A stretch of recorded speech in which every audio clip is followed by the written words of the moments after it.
How you doing? This is John, and welcome to John's Long Box. Today we're looking at a real great comic. This is one of the best covers of all time, if you ask me. This is Avengers 57, 12 cents, approved by the Comics Code Authority. I don't even know what year this is. I'm not even going to guess because I'll just look silly when I mess it up. But this is the first appearance of the Vision. And this comic, believe it or not, I got this at a garage sale when I was a little kid. So it was kind of beat up when I got it. But I got it for like nothing, like $1 or $2, something like that. But I got it at a garage sale. So let's look at this corner box. We got Goliath. That's Hank Pym as Goliath. We got the Wasp, Janet Van Dyne, and we got Hawkeye and T'Challa, Black Panther. Only 4 Avengers in this comic. Look, it's beat up.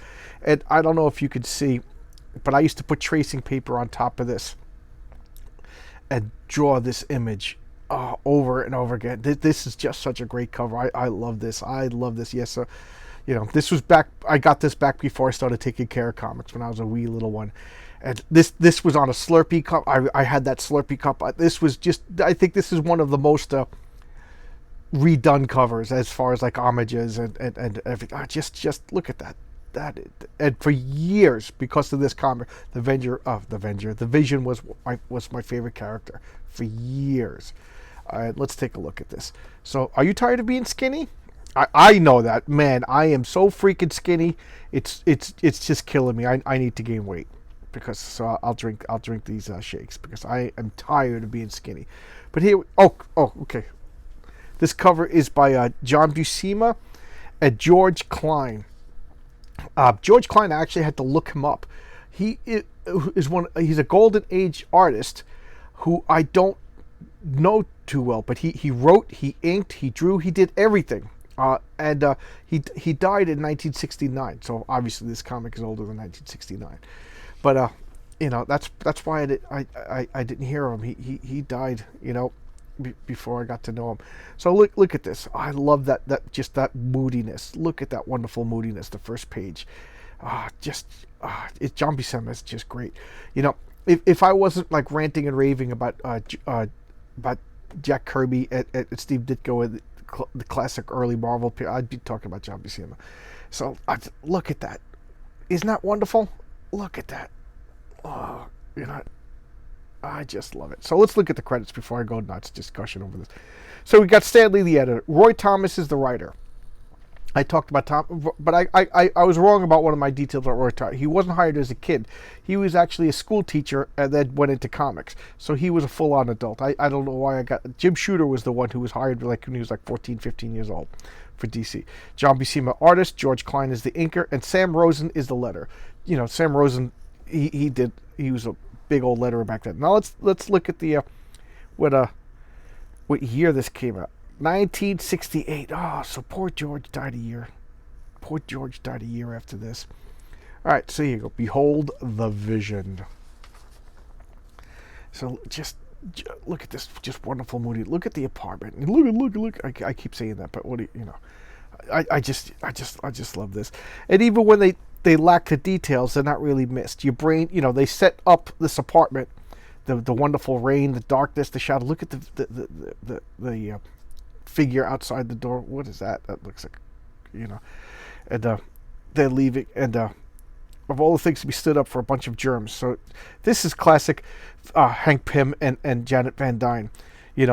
She always wants to do stuff, and he's always the studious scientist who leaves her to go stuff. I got bacteria.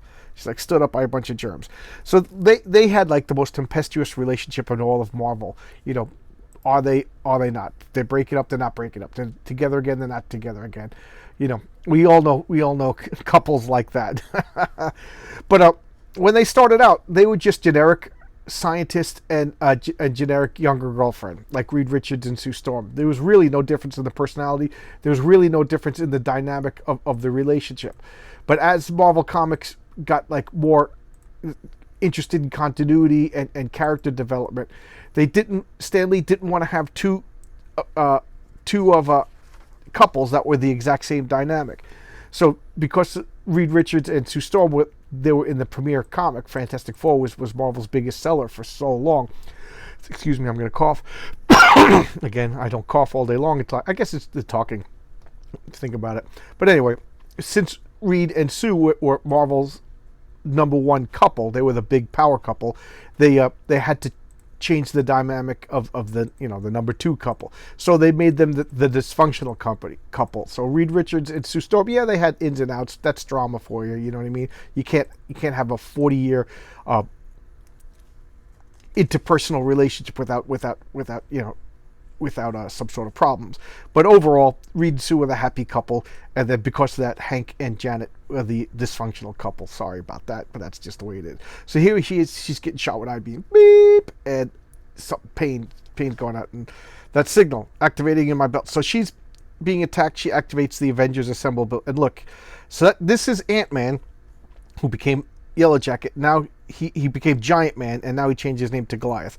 That's like one of his things, is he was always struggling with who he was. He was never, self-esteem and stuff like that. So he's always changing his appearance and his persona and stuff like that, because deep down he's they make him as, these days he's like, has like mental disorders. Back then he was just self-esteem, but whatever, it all works. I think it's pretty good. I love the lady faints, big old hand coming through.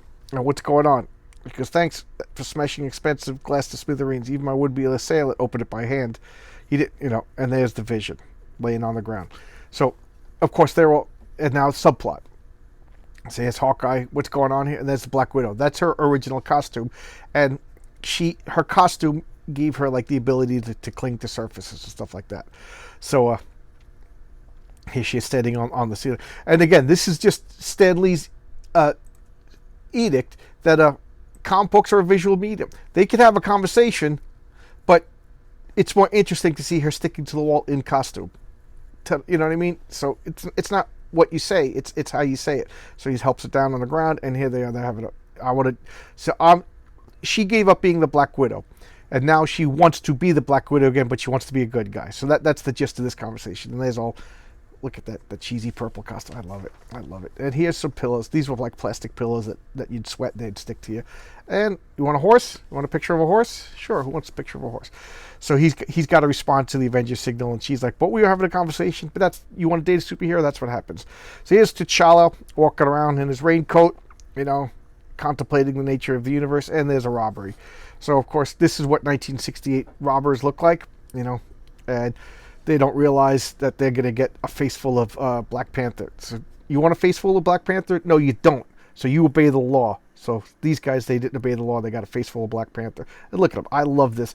And I in the Fantastic Four, the first appearance of Black Panther, I talked about, that comic, he had like the gray highlights. I just love it so much better when they use the gray. But now they're using blue, and sometimes they use purple because of the limited color process. They couldn't really, if they made all of the details black, he would have no, he wouldn't come across as a 3D image. It would just look like a silhouette. So, that's the limitations of the medium at the time. And, look, where did he carry that? Can you tell me where he carried that? He just pulls that out of somewhere. Oh, well. And now he's got to talk to the Avengers. The Avengers later on, they made it so that they, I got one. I gotta go get it. It's somewhere. But it's like a little credit card. And, in the corner where it would say Visa or MasterCard, it had an A, and then it would, like, Stark technology. It might as well be magic. But it was their communicator, and it was like a little credit card, and they would stick it behind their belt buckles, so they didn't have to worry about these big, bulky things. It was just cool comic book science. And it's funny, because at the time, that was like the coolest thing, and now we're getting to the point where we could probably do stuff like that. So here they are. They're like, this guy's an android, we got to, this big old machines. I just love these big old machines. He goes, I want Cheerios. I love Cheerios. So they're waking up the Vision, and he's just like, I missed something important. What is Hank's? I don't see why you need. What is it? A synthezoid. He's a synthezoid. Panther, a name I once coined for an artificial human. Hawkeye remembers that I used to be developing such a thing. He's starting to brew. So Hank Pym made the. No, Ultra. Okay, I'm jumping ahead. I'm getting crazy. All right. And why can't? Did I miss a page? Yeah, I did. Oh, no, I didn't. Okay. I thought I skipped a page. So now he's waking up. I remember. It is. The Wasp called me. Yeah, the Vision says. Wasp says, listen to his voice. It's What is she? It's some sort of unearthly, inhuman vision, and that voice like something from beyond the grave. So she gave him the name the Vision. Perhaps I am a vision. I'm the vision of death for the Avengers. What are you? So now he starts fighting the Avengers because he got to fight. So he's getting big. He's He's throwing stuff at him, and look, Hawkeye's getting knocked down. There goes his quiver of arrows. Black Panther, treated like a chump, and now he just flexes. I'm gonna flex and whatever. Now, Vision, if I remember correctly, they were kind of basing him on the Martian Manhunter from DC. Martian Manhunter came out decades before the, or maybe a decade before the Vision. And Martian Manhunter had like every power. He was just like a utility belt of super abilities. So they wanted something like that in the Avengers. So they made up the Vision. So he has like all these powers. So he could phase through walls. He could control his density. So he could become like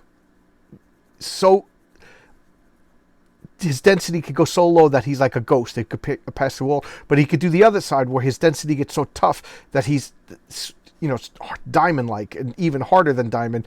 And because he's so dense, pulls in so much like mass, extra mass, dimensional mass, that he's super strong. So he could lift like hundreds of tons when he's but he's also slow, and then he's super invulnerable. The Hulk could smash him when he's that dense and nothing's gonna hurt him. So he could go from like soft to the point where he could pass through walls like a vapor to like super diamond. The other thing, this jewel collects solar power, and that's like what powers all of his circuits and everything like that. And then he could also fire from his eyes like heat vision. So he's just like a utility player. It's just super powerful. Right? And then, they gave him like robot powers later. Like they played up more like the fact that he's a living being, like a human who was just, instead of being born, was created by chemicals. But later on, they played up more that he's robotic. So, he's been around for so long, 40, 60 years now. Geez, 50 years. So there you go. So of course there's inconsistency. So now they're fighting. The obligatory fight's over, and he's just contemplating like the Vision goes through so much like existential angst through his career. So he's created by Ultron 5. So Ultron 5 made the Vision. And Ultron 5 was created by Henry Pym. So Henry Pym made this robot as his assistant. And of course, like in every comic book, artificial intelligence always goes wrong. And he you've seen the movies. And this is at the beginning for a while, Ultron, and then there was Ultron 2 and Ultron 3. Every time his body got destroyed, he would rebuild his body. And so this is the 5th incarnation of Ultron. They dropped that after a while when people in the letters page made jokes like, Ultron's the only villain that goes around telling everybody how many times he was defeated. So they dropped the Ultron, the number. And now, they got to go and deal with the Ultron. So look at that. That is so cool. Ultron's just in his lair, checking out the Avengers, scoping everything out. And he's like, remote attacks, stuff like that. I just love all this. Sometimes John Buscema he could be like a little like hokey and stuff like that. But I think when he's on his game, he's so good. So what is this? The brute that like a robot thug that Ultron's making to attack them, and the walls are squishing in. They're gonna fight. I'm being really careful. I'm sure you can understand why. I can't. The constructive analysis so strong, irresistible, that even at my greatest density. So the only thing he can't smash them. These walls are too like the adamantium. So what does he do? He does the other route. And he phases through the wall. I love that. I love the Vision. He's just passing through the walls, and here he is confronting his maker. And what does he say to him? You created me, gave me life, but you meant me to be nothing but a nameless, soulless imitation of a human being. Release the Avengers or face them whom they have named the Vision. What? You dare to challenge me?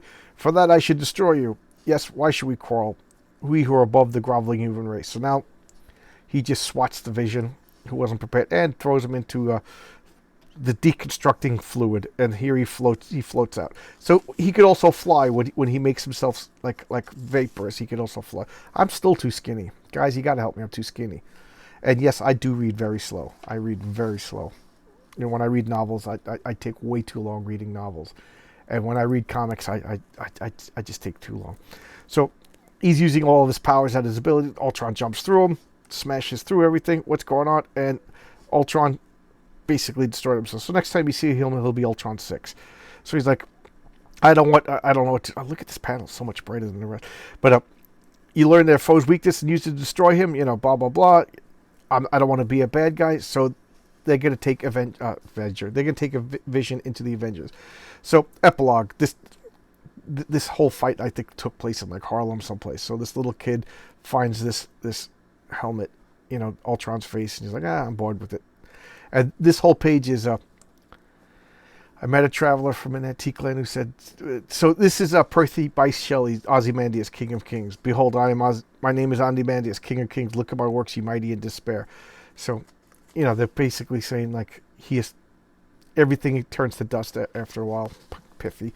And here we have Stan's soapbox. That's Stan's article that he writes every, he writes some sort of editorial every weekend. Every month. And look at this. There's a Mighty Marvel checklist.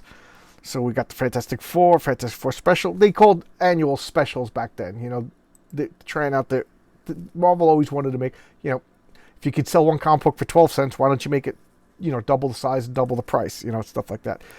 So Marvel Superheroes, this is where Captain Marvel debuted, I think in number 15, X-Men, Daredevil, Mighty Thor, Captain America. So this is after the period when they were limited in their production. So now they're branching out, making some classic comics. Just amazing comics. And here's the letters page. Tony Isabella created Black Lightning. So here he is. He started out writing letters, and now he created Black Lightning. Kenwood Brennard, Steve Pollard, Louis Padillo. I just love checking out the names. Norris Hopkins, Jerry Meredith, whatever. I don't know the names. But that is so cool. Shirley Gorman. Like I said, there's always female readers. Tony Isabella. Cool. This is awesome. These are the annuals. At first they were called specials. Worst of Not Brand Eck. This was like an attempt at humor magazine. And I say attempt at humor because I never found it particularly funny. What a great comic. Oh, man. So good. And this was the Spectacular Spider-Man. I think this was like a giant size, like as big as like Time magazine. Look at that classic cover. And good news for you. Okay, what is this? Flowers. And we're looking for people who like to draw. That wrote Norman Rockwell just dominated comics back then. So here you go. This is Avengers 57. This is one of my favorite. This cover is one of my favorite covers, debuting one of my favorite characters. And he is a classic Pinocchio, a non-human who wants to be human. And he goes through periods of like embracing humanity and then rejecting humanity and embracing it. Out of all of the Pinocchios, he's the least Pinocchio. He wants to be a real boy, but then he gives up and then embraces the mechanical side and then, re-embraces it, and then falls in love, and then he gets his heart broken. So he's like, screw the world, screw emotions. I'm going to be a heartless machine. So out of all the non-human Pinocchio characters, he's the least Pinocchio in the fact that he, doesn't want to always be a real boy. Sometimes he embraces the being of the wooden puppet. All right, thanks a lot. I hope you enjoyed that. There's a deep dive into the Vision, one of my favorite characters, and thank you for taking time out of your busy day. I'll see you tomorrow with another comic. Thanks a lot. Bye-bye.